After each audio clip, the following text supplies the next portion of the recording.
404 what का झटका लगा तेरे छूने से। वो एक्चुअली गाना था, तो हमने उसी पे कोरिलेट कर दिया, क्योंकि लड़के आजकल ना गाना वाना बड़ा सुनते रहते हैं सब आजकल। हमारे लाइफ का सबसे अच्छा डिसीजन था कि हमने इंग्लिश मीडियम छोड़ के हिंदी मीडियम में आ गए। स्कूल में हम जब पढ़ रहे थे सरकारी स्कूल में, तो ऊपर से टूट के गिर गया था छत, थोड़ा सा तो फूट गया सर यहाँ पे मेरा। भाषा बाधा नहीं होनी चाहिए, खास करके एजुकेशन में। आपका बचपन कैसा था? अपने गरीबी को उतने पास से देखा है कि लोग अपनी पत्नी को उतना पास से न देखे हों। कोई भी गरीब से गरीब लड़का के लिए वो बड़े से बड़ी शिक्षा ग्रहण करने के लिए सपना देख सकता है और उसका सपना पूरा होगा। किसी एजुकेशन कंपनी ने कहा कि आप हमारे साथ आ जाओ नौकरी, और इनको जॉब ऑफर मिला, यू कैन से एक तरह से, एंड वो जॉब ऑफर था 107 करोड़ रुपए का। स्टूडेंट का प्यार होता है वो कभी नहीं खरीद सकते हैं। जिस दिन मेरे इंस्टीट्यूट पे बम चला था, पुलिस बाद में आई थी, अगल बगल जितने लॉज थे, जब लड़कों को पता चला था तो पूरे लड़के छाप लिए थे सबको। हमारे यहाँ किसी का दिल टूटता है तो वो मजनू नहीं बल्कि माझी बन के पहाड़ तोड़ देता है। एजुकेशन सिस्टम इतना महंगा हो गया है कि जो जिन लोगों के पास पैसे नहीं थे वो अपने आप को दबा हुआ महसूस करते हैं। तो अभी इतनी सस्ती फीस होने की वजह से हर कोई पढ़ेगा, और पढ़ने के बाद जब वो मेंटल लेवल बढ़ेगा तो कुर्सी पे बैठने वाले अधिकारी और सामने की पब्लिक, केवल अंतर रहेगा तो कुर्सी का, बाकी मेंटल लेवल समान रहेगा। कोई शोषण नहीं कर सकता वहां पे। One of India top teacher हो, लेकिन आप खुद क्लास में कोई अव्वल स्टूडेंट, मतलब 37th आउट ऑफ 40th आए थे आप। बहुत ही अच्छा लगा आपको देख के। आई थिंक मोस्ट पीपल यहाँ पे शायद खान सर को जानते होंगे, जो नहीं जानते होंगे आज आप जान, एक ऐसी हस्ती से कभी नहीं मिले होंगे, क्योंकि लोग आपको टीचर बोलते हैं, लेकिन आपसे बड़ा एंटरटेनर मैंने कोई नहीं देखा सर। नहीं, सीरियसली ये नहीं समझ में आता है कि एजुकेशन इतना इंटरेस्टिंग चीज है, लोग इसको कैसे बोरिंग बना सकते हैं। तो पढ़ाई को इतना इंटरेस्टिंग बना दे कि लोग इसके सिवा कहीं हटना ही नहीं चाहे। हाँ, and before we get into the interview, मतलब मैं आपको बोलूँ इनके वीडियोस बड़े इंटरेस्टिंग होते हैं, वो बात और होती है, but let me show you the master at work. ठीक है, कोई सबसे बोरिंग सब्जेक्ट ले लेते हैं, ठीक है, फिजिक्स, उसमें कोई टॉपिक मैं याद कर रहा हूं अपने आईआईटी के दिन, इलेक्ट्रिक करंट अगर किसी को समझाना है बच्चे को, बिहार में हो, वो कहीं पे भी हो सकता है, और जिसको ज़्यादा नॉलेज नहीं है, इलेक्ट्रिक करंट क्या होता है, कैसे होता है, वोल्टेज वगैरह 3-4 मिनट में अगर समझाना है, तो अगर मैं आपको बोलूँ इलेक्ट्रिक करंट का चैप्टर पढ़ना है, बोलोगे my God such A boring text book. अब हम खान सर को कहते हैं इलेक्ट्रिक करंट।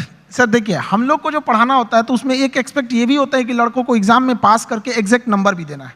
तो हमें उस एग्जाम के पॉइंट ऑफ व्यू तक पहुंचने में एक अच्छा खासा टाइम लगता है। लेकिन समस्या क्या आ जाती है कि हमारे सामने बच्चा जो पढ़ के आ रहा है, जो गांव से आ रहा है, तो कई ऐसे गवर्नमेंट स्कूल या फिर ऐसे जगहों से वो पढ़ के आ रहा है कि जिसका स्टैंडर्ड एकदम, मतलब हम एवरेज से भी नीचे समझ जाते हैं। तो सबसे पहले तो चैलेंज हो जाता है उसको ऊपर लेके आना वहाँ तक। तो एक इलेक्ट्रिक करंट जैसे आप बोले वहाँ पे, तो लड़के जब शुरू में आते हैं तो उनको ये नहीं समझ में आता कि एम्पियर क्या चीज़ है, वोल्टेज में अंतर क्या नहीं समझ पाते, तो उनको समझाना काफ़ी चैलेंजिंग हो जाता है। तो वही एक छोटा मोटा कि हम लोग ये समझते कि जब हम लोग पढ़ते थे तो हमारे दोस्त हमें अच्छे से समझा देते थे, और वो देहाती भाषा में समझाते थे, और टीचर लोग एक स्टैंडर्ड फॉलो करने लगते थे। तो हमें ऐसा लगता था कि मेरा दोस्त ही ज़्यादा जानकार है। लेकिन ऐसा नहीं है कि टीचर के पास नॉलेज रहता था, बस बताते नहीं थे। तो हम लोग के पास जब लड़के आते हैं इलेक्ट्रिक करंट के लिए, तो उसको क्या समझाएगा आदमी कि एक इलेक्ट्रॉन एक छोटा सा पार्टिकल होता है, वो कितनी ज़्यादा आ रहा है, कितना ज़्यादा आ रहा है, वो संख्या में दिख रहा है, कितनी भीड़ आ रही है, वो भीड़ उसके लिए एम्पियर हो गई, कितनी भीड़ आ रही है, और किस प्रेशर से भीड़ आ रही है वो उसके लिए वोल्टेज हो गया। अगर 220 वोल्ट है तो उसका प्रेशर अलग, 440 है तो उसका प्रेशर अलग। तो जहां भी हम लोग भीड़ से निकलते हैं तो क्या चीज़ होती है, दो ही चीज़ें होती हैं, भीड़ कितनी है और किस स्पीड से निकल रही है। तो जितनी ज़्यादा में भीड़ है वो उसका एम्पियर हो गया, जिस प्रेशर से निकल रही है वो उसके लिए वोल्टेज हो गया, जितना ज़्यादा होगा वो। तो इससे क्या होता है ना कि लड़के को पहले समझ में आता है कि नहीं वो रिलेट कहाँ करना है, फिर धीरे धीरे तो वो चीज़ें उसको एग्जाम तक तो पहुँच ही जाएगा, लेकिन उसको अपने पास हौसला ना खो दे शुरुआत में ही, इसलिए उसके एक फ्रेंड की तरह बताना जरूरी होता है। ठीक है, यू सॉ और मैंने तो वो वीडियो देखा है आपका इलेक्ट्रिक करंट का, उसमें तो अभी तो आप फिर भी उसमें और भी हैं कि 404 वॉट का झटका लगा तेरे छूने से। वो एक्चुअली गाना था, तो हमने उसी पे कोरिलेट कर दिया, क्योंकि लड़के आजकल ना गाना वाना बड़ा सुनते रहते हैं सब आजकल, तो हमें लगा कि यहीं से इन लोगों को, मतलब हम ये नहीं कहते हैं कि तुम अलग से टाइम निकालो, बट जिस चीज़ों को वो देख रहा है, जिसके सराउंडिंग्स में वो रह रहा है, उसमें हर जगह पढ़ाई छुपी हुई है, हम क्यों ना उसको उसी से कोरिलेट कर दें। टंगस्टन का आपने बताया कि लाल हो जाता है, वो 2 लोग लड़ रहे हैं, जरा वो भी बताइए। हाँ, वो जैसे लड़कों सब आते हैं सब, तो उनको ये समझ में नहीं है फिजिक्स ना, एक तो कुछ ऐसे होते हैं दिमाग में लेके चले जाते हैं, भैया ये तो मेरे लिए बना ही नहीं है। ऐसा नहीं है, हमारा कोशिश ये रहता है कि एक मजदूर जो है, अगर मजदूरी करके आ रहा है, उसने पढ़ाई नहीं किया है, फिर भी उसको अगर क्वांटम फिजिक्स समझा दिया जाए, ये होती है टीचिंग वहाँ पे, ताकि आपका बैकग्राउंड से कोई मतलब नहीं हो, हम जो टॉपिक अभी पढ़ रहे हैं यहाँ तक समझ में आए। टंगस्टन जैसे आप बोले थे यहाँ पे, तो लड़कों लोग को प्रॉब्लम हो रहा था, तो हमने बस उन लोगों को यही बताया कि जैसे आप लोगों को गुस्सा लगता है, तो अलग अलग तरीके से कोई गुस्सा होता है, कि कोई गुस्सा होगा तो गालियां देने लगता है, कोई 1-2 हाथ लगाने लगता है, कोई सरापने लगता है कि तुम्हारा ये हो जाए वो हो जाए वहां पे। उसी तरह मेटल्स की अलग अलग खासियत होती है। टंगस्टन उसमें है, उसको करंट देंगे तो गुस्से से लाल हो जाएगा, इसलिए हीटर में उसको लगाते हैं, ये सॉरी टंगस्टन देंगे तो चमकने लगता है, इसलिए बल्ब में डाल देते हैं। अलग अलग चीजें होता है, नाइक्रोम होता है, चमक के हीट देने लगता है। तो वही वो जिस चीज को देखा है उस चीज में उसको अच्छे से समझाया जाए। मैंने आज तक ऐसा टीचर नहीं देखा सर, बट जो आप कर रहे हैं, I can't even tell you, आप कितनी बड़ी सेवा कर रहे हैं हमारे देश में। जैसे आपने कहा कि एक मजदूर को भी क्वांटम फिजिक्स समझ आ जानी चाहिए, इतना बड़ा सपना लेना ही कि ये पॉसिबल भी है। क्योंकि मैंने तो जहाँ तक देखा, एक एलीट क्लास होती है इंडिया में, उसी को इंग्लिश मिलती है, और वो इंग्लिश जिसको मिलती है उसी को एक सर्टन टाइप ऑफ एजुकेशन मिलती है, और फिर वही और आगे बढ़ता जाता है, वही नौकरियाँ ले जाता है, वही टॉप पोजिशंस ले जाता है। आपने उसको तोड़ने की कोशिश किया? हमारे लाइफ का सबसे अच्छा डिसीजन था कि हमने इंग्लिश मीडियम छोड़ के हिंदी मीडियम में आ गए। आपने ये मेरी जिंदगी का सबसे अच्छा डिसीजन था। अगर हम नहीं छोड़े रहते तो कहीं कुछ भी नहीं गए रहते। क्या पढ़ रहे हैं हमें नहीं समझ में। हाँ, जरूर है कि इंग्लिश मीडियम में या फिर जो आजकल के स्टैंडर्ड है उसमें हम जितने पैसे खर्च कर रहे हैं, जितना इंफ्रास्ट्रक्चर कर रहे हैं, तो अगर हम हजारों की भीड़ अगर किसी चीज में लगाएंगे तो 1-2 तो सफल होके आएंगे ही आएंगे ना। लेकिन एक ये भी तो देखिए हमने कितने उसमें लगाए और कितना आउटकम आया यहाँ पर। तो हिंदी मीडियम के आप स्कूल में, हमारे यहाँ पे एक स्कूल में हम जब पढ़ रहे थे सरकारी स्कूल में, तो ऊपर से टूट के गिर गया था छत, थोड़ा सा तो फूट गया सर यहाँ पे मेरा। अब बताइए वहाँ के लड़का सबको तो पहले दिखना पड़ता है कि मेरा बिल्डिंग कैसा है, तो ये सब भी तो मायने रखता है वहाँ पे। तो ऐसा नहीं है कि उनको जितना हम लोग अगर मोटिवेट करें, या अच्छा एक चीज़ और भी है, लोग सफल होने के बाद ना इंग्लिश को ज़्यादा प्रीफर करने लगते हैं। तो ऐसा लगने लगता है कि इंग्लिश ही है, बहुत बड़ी भाषा ही है। ऐसा नहीं है, भाषा बाधा नहीं होनी चाहिए, खास करके एजुकेशन में। जी हाँ, बिल्कुल। आपका बचपन कैसा था? मैंने सुना है बहुत मतलब पैसे की कमी रही, ये वो, कितनी आपने गरीबी देखी है काफ़ी। मैं जानना चाहता हूँ, क्योंकि लोगों को पता लगे कि आपके बैकग्राउंड के लोग भी कितना ऊपर गए हैं, तो इसके लिए ये बताना ज़रूरी है कि आपका बचपन कैसा था। अब गरीबी की हम क्या बोलें, हमने गरीबी को उतने पास से देखा है कि लोग अपनी पत्नी को उतना पास से ना देखे हों। लेकिन फिर भी कुछ चीजें थी, दोस्तों ने काफी हेल्प किया, वो अपने पॉकेट खर्च में से कुछ पैसे देते थे ताकि आदमी पढ़ सके यहाँ पे। तो काफी दोस्तों ने भी हेल्प किया यहाँ पर। और धीरे धीरे कुछ टीचर्स भी आए हैं, वो लोग ने भी, पहले कुछ टीचर थे जो मतलब बहुत कम फी में पढ़ाते थे, तो हमें भी ऐसा लगा था कि जैसे हमारे साथ के बहुत सारे लड़के उनको अच्छी कोचिंग्स मिल गई 10th और 11th के बाद, तो उन लोग काफ़ी अच्छे अच्छे जगह पढ़ने लगे। हम लोग उनको देखते थे तो ऐसा लगता था कि ये जगह हमारे लिए नहीं है, एक अलग सी फील आती थी कि ये मेरे लिए नहीं है यहाँ पर। तो फिर जब हम लोग टीचिंग में आए तो हमने सोचा था कि भाई कोई भी गरीब से गरीब लड़का के लिए वो बड़े से बड़ी शिक्षा ग्रहण करने के लिए सपना देख सकता है और उसका सपना पूरा होगा। Very nice. सुना है कि आपके पास एक बार घर जाने के लिए 90 रुपए की टिकट थी, आपके पास थे नहीं 90 रुपए, 40 रुपए थे, तो इसलिए आप जा ही नहीं पाए घर, कुछ ऐसा भी कुछ हुआ था? वो दिन मेरे ज़िंदगी का सबसे मतलब अजीब सा दिन था, क्योंकि हम जब कोचिंग चालू किए तो हम मेरे दादाजी ने हमसे, जब प्रॉब्लम्स इतनी ज़्यादा आने लगी तो दादाजी ने बताया कि देखो, सपने तो इंसान के बहुत बड़े होते हैं, सपने कभी मतलब ख्वाहिशें ख़त्म भी नहीं होती हैं, लेकिन कुछ ज़रूरतें होती हैं। तो पहले अपनी ज़रूरतों को देख लो, फिर उसके बाद अपने सपनों के लिए आगे बढ़ना। और दादा का रोल बहुत बड़ा होता है ज़िंदगी में। एक पोता के लिए उसकी ज़िंदगी का पहला दोस्त उसका दादा होता है, और एक दादा के लिए उसकी ज़िंदगी का आखिरी दोस्त उसका पोता होता है। तो मेरे दादाजी ने एकदम दोस्त की तरह रहे उन्हें। तो सबसे पहले हमने होम ट्यूशन चालू किया, जहाँ से हम बेसिक चीज़ें निकाल सके। तो पहली बार हमने एक बच्चे को होम ट्यूशन दिया तो उसको 600 रुपये मिले वहाँ से, जिससे कुछ रूम रेंट वगैरह निकल जाए। फिर एक 800 का मिला, ऐसे मिलते मिलते गया। उसके बाद हम एक कोचिंग्स में गए पढ़ाने के लिए। तो वो कोचिंग में शुरुआत में 4-5 लड़के थे, अगले दिन 50-60 हुए, फिर धीरे धीरे बढ़ते गए। एक हफ्ते में पूरा क्लास ही चेंज हो गया। तो हम पढ़ाने लगे, कोचिंग बहुत अच्छे चलने लगी। तो उन लोगों ने कहा कि फीस आपको बढ़ाना पड़ेगा क्योंकि पैसे तो वहीं से आएंगे आप। तो हमने फीस बढ़ाने का विरोध किया, तो उन लोगों ने कहा ऐसे नहीं होगा, तो फिर हम अपने से पढ़ाना चालू कर दिए। तो हमारी कोचिंग में क्या हुआ कि बम चल गया, बम, एक्चुअल बम वहाँ पे धड़ाधड़ गिरने लगा। हम लोग को दिमाग काम नहीं किया वहाँ पे, और क्या किए, सारी चीज़ें तहस नहस हो गई। अब हमको लगा कि अब घर जाना पड़ेगा, और घर जाने के लिए पैसे 90 रुपये चाहिए होते हैं, हमारे पास वही 40-50 रुपये थे। तो हम कहें कि अब घर भी नहीं लौट सकते, यहीं रुकते हैं, शायद कोई रोक रहा है हमें। वाह। तो जहाँ 40-50 रुपए की बात थी, मैंने सुना है कि आपको अभी थोड़े दिन पहले ही किसी एजुकेशन कंपनी ने कहा कि आप हमारे साथ आ जाओ नौकरी, और इनको जॉब ऑफर मिला, यू कैन से, एक तरह से। एंड वो जॉब ऑफर था 107 करोड़ रुपए का। तो यू नो व्हेन, एक वो दिन भी आपने देखे हैं जो 40-50 रुपए नहीं है, घर जाने के दुकान बंद करके, और 100, लेकिन स्वैग देखो, आप मना कर दिया। हमने मना कर दिया है, हमको 140 करोड़ नहीं चाहिए। हमें 140 करोड़ में आप पैसे ले सकते हैं, लेकिन जो स्टूडेंट का प्यार होता है वो कभी नहीं खरीद सकते हैं। जिस दिन मेरे इंस्टीट्यूट पे बम चला था, पुलिस बाद में आई थी, अगल बगल जितने लॉज थे, जब लड़कों को पता चला था तो पूरे लड़के छाप लिए थे सबको, और पूरे अगल बगल की कोचिंगें डर के मारे बंद हो गई थी। और हमारी कोचिंग बम लगने के बाद भी नेक्स्ट बैच से एज इट इज चली थी, बाकी बच्चे नीचे खड़े थे। ये 107 करोड़ में कोई नहीं खरीद सकता है। और हम जिस जगह से आए हैं, बिहार से, यहाँ का अलग ही एक स्वैग है, वो तो मुझे पता है। हाँ, हम लोग उसका अलग स्वैग है। हमारे यहाँ किसी का दिल टूटता है तो वो मजनू नहीं बल्कि माझी बन के पहाड़ तोड़ देता है। अरे बाप। हमारे यहाँ हर जगह उगते सूरज की पूजा की जाती है, हमारे यहाँ डूबते सूरज को भी पूजा किया जाता है।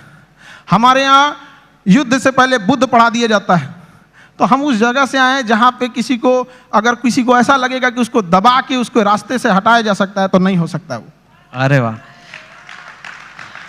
लेकिन यू नो अभी ये ऐसा फील्ड बन गया है, कोचिंग, एजुकेशन वगैरह, जहाँ लोग बहुत, आपकी बात अलग है, लेकिन लोग बहुत पैसे बना रहे हैं। लाइक ऐसे खबरों में तो आ रहा है बहुत करोड़ों में। हमने यूपीएससी जो चालू किया, पैसा आपको मोटिवेट नहीं करता? नहीं, पैसे हमारा एक अलग सपना है। अब किसी को बोलते हैं तो उसको अजीब सा लगता है। जैसे कोई घर है, अगर वो सड़क से ज्यादा नीचे धंस गया तो टेक्नोलॉजी आ गई है, जैक लगा के उसे उठा देते थे। तो हमें ऐसा लगता है ना कि हमारे इंडिया में भी ना एजुकेशन सिस्टम इतना महंगा हो गया है कि जिन लोगों के पास पैसे नहीं थे वो अपने आप को दबा हुआ महसूस करते हैं। तो हमने इंडिया के सबसे बेस्ट टीचरों के साथ अपने साथ जोड़े, और उन लोगों को भी धन्यवाद देते हैं जो जुड़े। और जो फीस यूपीएससी स्पेशली कहते हैं, जो सबसे इंडिया में टॉप एलीट जॉब वही है, उसकी जो फीस 2.5 लाख थी, सेम टीचर के साथ सेम पढ़ाई को हमने 7,500 रुपए में दे दिया। 2.5 लाख से 7,500 में। हाँ, इससे क्या होगा कि हर गरीब लड़का भी पढ़ सकता है। होता क्या था सर कि यूपीएससी निकालने के बाद जो डीएम की कुर्सी पे बैठते थे तो उनका मेंटल लेवल बहुत हाई रहता था, लेकिन जो पब्लिक रहती थी उनका मेंटल लेवल बहुत नीचे रहता था। तो अभी इतनी सस्ती फीस होने की वजह से हर कोई पढ़ेगा, और पढ़ने के बाद जब वो मेंटल लेवल बढ़ेगा तो कुर्सी पे बैठने वाले अधिकारी और सामने की पब्लिक, केवल अंतर रहेगा तो कुर्सी का, बाकी मेंटल लेवल समान रहेगा, कोई शोषण नहीं कर सकता वहां पे। Very nice.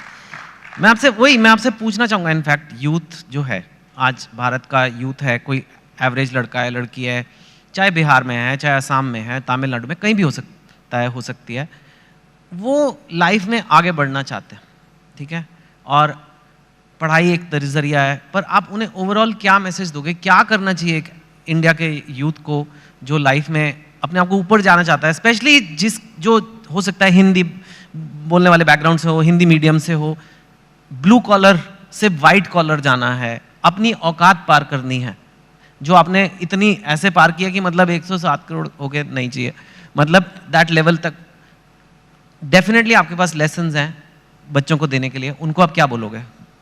देखिए, आजकल के लड़कों के पास ना डिस्ट्रैक्शन बहुत ज़्यादा हो गया है। वो मोबाइल में घुस रहे हैं तो उधर ही घुसते रह जा रहे हैं, पढ़ रहे हैं, ऊपर से एक नोटिफिकेशन आया व्हाट्सएप, उस पर कोई लिंक खुला, उधर ही के उधर ही रह जा रहे हैं। तो पहली बात कि लड़कों को अपने आप में एकदम श्योर रहना चाहिए कि अगर हमें डिस्ट्रैक्शन से बचना है, मोबाइल, तो उसका डिसाइड करो कि भाई हमें अगर 2 घंटे चलाना है तो चलाओ, लेकिन एक फिक्स फ्रेम होना चाहिए कि 2 से 4 चलाएंगे, उसके बाद किसी का कॉल आएगा नहीं उठाएंगे, चाहे कोई भी हो। तो उस टाइम फ्रेम के बाद उनको नहीं होना चाहिए। दूसरा, आजकल और भी कई प्रॉब्लम, लड़कों के अंदर में आइडियाज बहुत है, मुझे ये करना है, सपने बहुत, एम्बिशन, एग्जीक्यूशन नहीं। अरे भैया करो ना, जब करना है तो चालू करो उसको। यहाँ पे तो टाइम टेबल बनाएगा, जिस दिन टेंशन में आएगा ना, टाइम टेबल बनाया, आज हमको पढ़ना है, और रे को साफ करेगा, किताब वगैरह उसमें अच्छे से रखेगा, 2 दिन फॉलो करेगा, उसके 15 दिन बाद कहेगा तरीका, फिर बनाते हैं टाइम टेबल, वो गड़बड़ हो गया था, आप थोड़ा सा अच्छा वाला बनाना है। तो ऐसा नहीं करना चाहिए। सारे लड़कों को अपना स्ट्रेंथ भी देखना चाहिए। अगर सब लड़के एक जैसे नहीं होते हैं, जिस चीज के लायक हैं उसमें तैयारी करना चाहिए। शुरुआत में कहीं पे भी पहले अपना एक गोल सेट कर लेना चाहिए कि हमारी यहां से जरूरतें पूरी हो जाएंगी, अब इसके बाद हमें अपनी ख्वाहिशें पूरी करनी है शुरुआत से। अब जैसे गरीब के घर का लड़का उसकी रिस्पॉन्सिबिलिटी के चक्कर में अपने स्किल को मार देता है।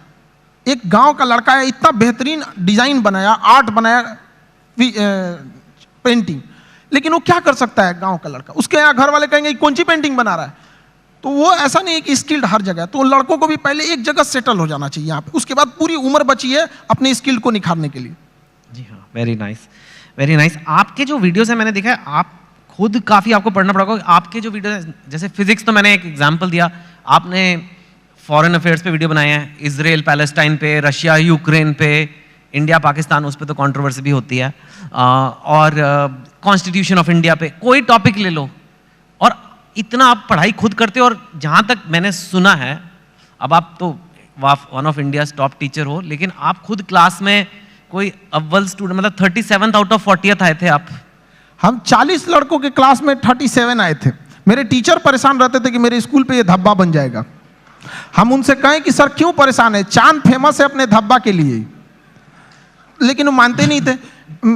वो ऐसा नहीं कि केवल यहाँ शुरू में, बाद में भी ऐसे ही रहे, मतलब धीरे धीरे ऐसे। हमने पोस्ट ग्रेजुएशन में जिस लड़के को हमसे एग्जाम में पूछ लेता भाई थोड़ा सा हेल्प कर दो, तो जानते ही हैं थोड़ा चल ही जाता है, हमने उसको हेल्प किया, उसका आया 70% से ज्यादा, मेरा 48 आया, हम मार्कशीट फाड़ के फेंक दिए, नहीं चाहिए हमको। क्या करेंगे, वैसे भी हम उसका रख लो भैया वहां पे।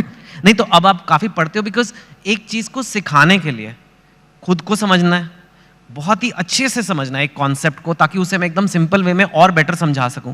तो आप खुद काफी पढ़ते हो, खुद काफी स्टडी करते हो? काफी, इसके लिए बहुत मेहनत करना पड़ता है। और कई बार हमें लगा कि हम किसी टीम को लगा देंगे, वो टीम हमसे परेशान होकर भाग जाती है कि भैया इनके साथ झेलना बड़ा मुश्किल है, ये क्या क्या चीजों की रिक्वायरमेंट है, तो उसके लिए थोड़ा बैकग्राउंड में मेहनत ज्यादा करना रहता है। वाह। और पर आप टीचर वैसे शुरू से बनना नहीं चाहते थे, पहले आपका फौज का बड़ा शौक है? आज भी मेरा शौक फौज का है, मतलब आज भी हमारी ख्वाहिश वही है, आज भी मौका मिले तो वहीं चले जाए। लेकिन मेरा ना हाथ काफी टेढ़ा है यहाँ पे, तो इतना टेढ़ा है, उन लोगों को लगा मतलब। आप गए थे? हाँ, एनडीए का एग्जाम दिए, यूपीएससी लेती है, हम सारे लोगों को बताए देखिए यूपीएससी एग्जाम लेती है, और इसका फीस भी 150 रुपये का फॉर्म आया उस समय एनडीए का, हम लोग के समय। लोगों को लगा कि क्या, तो हमको सब लोगों को लगा कि अभी फौजी बन जाएगा, लेफ्टिनेंट। हम गए वहाँ से, बाद में पता चला ये गड़बड़ है, तो रिजेक्ट हो गए। हालांकि ऐसा नहीं है कि उन लोग सेलेक्ट कर लेते तो अच्छा ही करते हैं वहाँ पे। कभी कभी हमने फौज पे, हथियारों पे, मिसाइल पे ऐसी वीडियोस बना देते हैं कि लोग हमको उधर से फोन आने लगता है, यार इतना थोड़ी बताना है, आप इतना भी मत बता दो वहाँ पे। और फिर उसके बाद आपने ये शुरू किया। मुझे एक बात बताइए, अब हम जनरल बातें करते हैं, हाँ एक दो। आप बिहार से हैं, और बिहार को शायद आपसे अच्छा बहुत ही कम लोग समझते होंगे। बिहार का पर कैपिटा इनकम या बेरोजगारी या कोई भी इकोनॉमिक मैट्रिक्स आप ले लीजिए, आई एम श्योर आपने वीडियो भी बनाए हुए हैं, आप तो यूपीएससी की तैयारी कराते हैं। सपोज करिए जैसे साउथ की स्टेट्स हैं या कहीं से काफ़ी कम है, और ऐसा हिस्टोरिकली नहीं था, तो क्यों है ऐसा और कैसे बदला जा सकता है? देखिए, बिहार के पिछड़ेपन का कई कारण है, तो हमें अब उस कारणों के पीछे अब उतना भागेंगे लोग तो सही नहीं है, फिर तो कारण गिना के चलेंगे। हाँ, अब आगे बढ़ सकता है। अब हम बच्चों से जब मिलते हैं तो उनके भी क्या कारण, एक दो कारण तो बताइए। देखिए, एक वहाँ पे एजुकेशन सिस्टम जो था पूरी तरह से चरमरा गया है। एजुकेशन सिस्टम जो अच्छा है वो इतना महंगा है कि एक लेवल के लोग वहाँ जा नहीं सकते उस चीज़ों को। दूसरा, किसी भी तरह का कहीं पे भी फिनेंशियल चीज़ें ना होती हैं, एक्टिविटीज़ होती हैं, तो बाकी उसके साथ साथ कई चीज़ें की ग्रोथ होने लगती है। जैसे गरीबी अगर घुसेगा ना तो कई चीज़ों को तबाह करके रख देता है वहाँ पे। तो पॉपुलेशन ज़्यादा होने की वजह से गरीबी ज़्यादा हो गया, इंडस्ट्रियलाइजेशन हुआ नहीं, फ्रेड रूल ला दिया गया ताकि यहाँ से मिनरल्स वगैरह, उस समय झारखंड साथ में था भी तो यहाँ से मिनरल्स बाहर जाते थे तो उस पर गवर्नमेंट सब्सिडी दे देती थी, जिस वजह से इंडस्ट्रीज को लगा कि क्या जरूरत है यहाँ इस्टेब्लिश करने में। नेचुरल प्रॉब्लम्स भी है, बाढ़ वगैरह की, तो कई कारणों से बिहार काफ़ी पीछे रह गया। लेकिन अभी का क्या है कि एजुकेशन ही एक ऐसा रास्ता है, एक ऐसा हथियार है एजुकेशन, जो किसी मेटल डिटेक्टर में भी नहीं पकड़ा जाता है। लेकिन इसकी एक ही खराबी है कि ये काफ़ी लॉन्ग टाइम समय लेता है। चावल की खेती 1 साल में रिजल्ट दे देता है, शीशम सागवान लगाइएगा 15 साल में हो जाएगा। एजुकेशन आपको 20-25 साल लेगा, लेकिन एक ऐसा इन्वेस्ट है जो जिंदगी भर आपको रिटर्न देते रहेगा यहाँ पे। तो एजुकेशन से ही किसी चीज़ को बदला जा सकता है, और आजकल के यूथ में वो चीज़ आ गया है।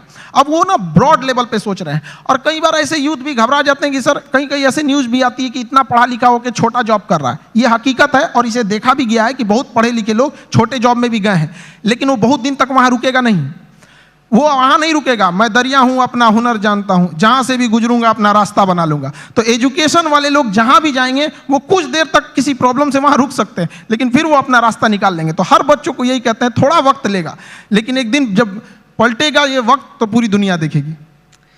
Thank you.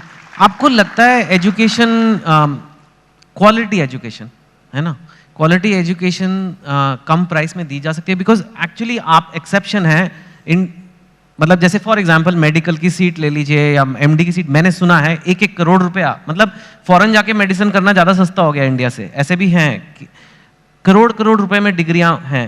वो कहते हैं कि भाई हमें अच्छी एजुकेशन देनी है तो भाई लगेंगे पैसे, अब कैसे करें, कैंपस बनाना है, इंफ्रास्ट्रक्चर बनाना है, ये बनाना है, वो फैकल्टी लेनी है। आप कह रहे हो कि लो कॉस्ट एजुकेशन भी अच्छी क्वालिटी की दी जा सकती है? बिल्कुल दी जा सकती है, और हमने किया भी है। अगर किसी लड़कों से हम यही कहते हैं कि अगर आपको इंडिया के किसी बेस्ट टीचर को ढूंढना है तो 2 तरीके हैं। या तो आप सर्च कीजिए who is best teacher for UPSC, या तो आप खान ग्लोबल स्टडीज पे आके चेक कर लीजिए यहाँ कौन पढ़ा रहा है, तो दोनों में रिजल्ट सेम ही आने वाला है यहाँ पे। अब जैसे आप कह रहे हैं कि एजुकेशन को चेंज किया जा सकता है, गवर्नमेंट किसी चीज़ को लेकर पकड़ के बैठ गई है। मेडिकल कॉलेज के इतने नॉर्म्स है, यूनिवर्सिटीज़ के इतने नॉर्म्स है। हम चाहते हैं कि हम लोग के पास जैसे एजुकेशन सिस्टम में कुछ सुधार होना चाहिए। एजुकेशन एक अलग चीज़ है, स्किल एक अलग चीज़ है। आप यहाँ पे बैठे हैं ड्यू टू योर स्किल, वरना सवाल तो कोई भी पूछ सकता है। तो एज इट इज़ महत्व देना चाहिए एग्जाम में कि अगर 500 का एग्जाम है किसी एकेडमिक चीज़ों की, तो उसमें 250 एजुकेशन होना चाहिए और 250 उसमें स्किल होना चाहिए। हम लोग किस पे भाग रहे हैं? एजुकेशन पे, स्किल्ड पे नहीं भाग रहे हैं। एजुकेशन, स्किल्ड, एक्सपीरियंस, ये 3 चीज चाहिए सबको सक्सेस होने के लिए। हम लोग को अगर गवर्नमेंट दे दे कि भैया एक यूनिवर्सिटी आप खोलो, हम बताते हैं कि अगर हम लोग को एक परमिशन दे दे तो बाकी यूनिवर्सिटियों को प्रॉब्लम हो जाएगी, लोग उंगली उठाने लगेंगे, देखिए 4 दिन हुआ यूनिवर्सिटी खोले, कैसे होता है चीज। करेक्ट। लेकिन गवर्नमेंट इतने रूल्स बना के रखी है कि जिन्हों चेंज करना है वो आने में इतना पेपर वर्क देख के परेशान हो जाएंगे। आधार कार्ड में नाम सुधरवाने में हालत खराब हो जाता है, यूनिवर्सिटी तो बहुत बड़ी चीज है। That's true. आप कंपेटिटिव एग्जाम्स के लिए बच्चों को पढ़ाते हो, जो एक इंडिया में बहुत बड़ी नीड है, लेकिन कई बार कंपेटिटिव एग्जाम्स की वजह से बच्चे बहुत गलत कदम भी उठा लेते हैं। कोटा में आपने सुना होगा, कई लोग अपनी जान पे, मैं बोलना नहीं चाहता, लेकिन आपको पता है क्या क्या कदम उठाते हैं। और इतना ज़्यादा, अगर कुछ बच्चे ऐसा कर रहे हैं तो कितने ज़्यादा बच्चों में स्ट्रेस होगा, प्रेशर होगा। आप भी वो देखते हैं बच्चों में, और जो पेरेंट्स ये देख रहे हैं टीवी पे या यहाँ पे, उनको क्या कहेंगे कि कैसे उस चीज़ को हैंडल करना है? क्योंकि इंडिया में कंपटीशन का लेवल कुछ ज़्यादा ही है। मैंने सुना है मतलब एक पोस्ट के लिए, एक जॉब के लिए मतलब कितने लोग हैं। सो कैसे एक आदमी अपना मेंटल हेल्थ या कहें उसे अच्छा रखे? देखिए, बच्चों में एक चीज़ हम ये कहेंगे कि अगल बगल के एक्सपेक्टेशंस को वो देख लेता है और घबरा जाता है। वो अपनी माँ की बातों को सुने।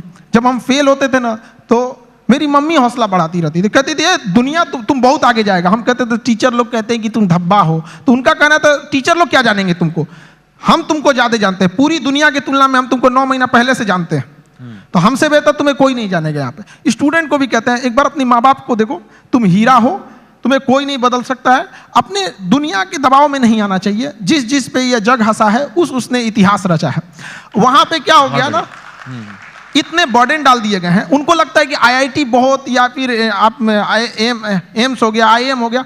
ऐसा नहीं है, यहाँ अच्छे लड़के गए हैं जिन्होंने आईआईटी को अच्छा बनाया है। वरना आईआईटी बिना एग्जाम लिए और डायरेक्ट सिलेक्शन दे के दिखा दे, फिर देखे वो मेंटेन कर पाएगा? नहीं। वो एग्जाम लेके अच्छे लड़कों को ही सेलेक्ट करके लाती है यहाँ पे। तो लड़कों को भी मेहनत करते रहना चाहिए और कभी सुसाइड वगैरह पे नहीं सोचना चाहिए। हो सकता है कि जिनको लगता है कि मेरा एग्जाम नहीं हो पाया, आगे जाने के बाद उनकी कंपनी में एग्जाम पास करने वाला एम्प्लॉय बन जाए।